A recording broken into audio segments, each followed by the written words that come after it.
التغيير جزء لا يتجزأ من طبيعة الإنسان والحياة، لكنه لا يحدث في العادة من فراغ أو عبث. وراء كل تغير في الشخصية أو السلوك أو الفكر حكاية طويلة من المشاعر، التجارب، الصدمات، وربما الخيبات. نحن لا نصحو فجأة وقد أصبحنا أشخاصا مختلفين. كثير من الناس يندهشون حين يلاحظون تغير شخص كان يوما ما قريبا منهم، فيتساءلون: لماذا تغير؟ لم يعد كما كان. وكأنهم ينسون أن التغير لا يولد من العدم، بل هو نتاج أفعالهم وتصرفاتهم أحيانا، ونتاج ما عاشه الإنسان من أحداث وتجارب أحيانا أخرى. حين نتألم كثيرا نصبح أكثر حذرا. حين نتعرض للخذلان ممن كنا نثق فيهم نصبح أكثر تحفظا في منح الثقة من جديد. حين نفقد الأمان نصنع جدرانا حولنا كي نحمي ما تبقى من قلوبنا. هذا كله يسمى آلية دفاع، ووراء كل آلية دفاع قصة، ووراء كل قصة جرح.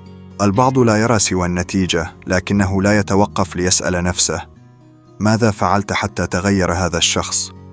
هل كنت صادقا معه؟ هل احترمت مشاعره؟ هل خذلته؟ هل كنت موجودا في لحظات احتياجه؟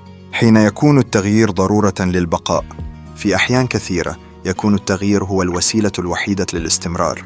هناك من يظن أن الثبات على نفس الشخصية والمواقف هو نوع من الوفاء أو الأصالة، لكن الحقيقة أن الحياة تضغط علينا أحيانا حتى تجبرنا على التغير إن أردنا النجاة.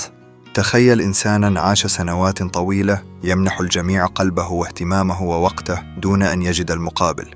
ماذا تنتظر منه؟ أن يظل يعطي بلا حدود حتى ينكسر تماما؟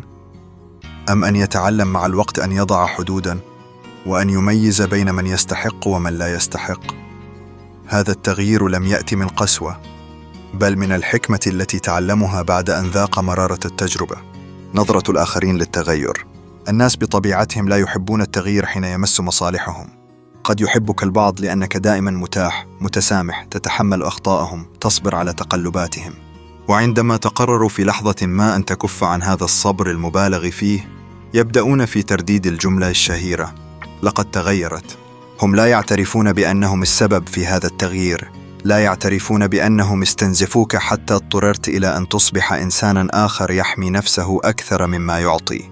يريدونك كما كنت لأن هذا يخدم راحتهم الشخصية. التغيير لا يعني فقدان الجوهر. من المهم أن نفهم أن التغير لا يعني بالضرورة أن الإنسان قد فقد جوهره أو قيمه. قد يظل الإنسان في داخله طيبا كما كان، لكنه يصبح أكثر حكمة في توزيع طيبته. قد يظل محبا للخير، لكنه أصبح أكثر وعيا بمن يستحق هذا الخير ومن لا يستحقه. نتغير لكي نتوازن بين العطاء والحذر، بين الحب والحدود، بين التسامح والكرامة. التغيير درس من دروس الحياة. الحياة معلم قاس، لكنه معلم عادل في نفس الوقت.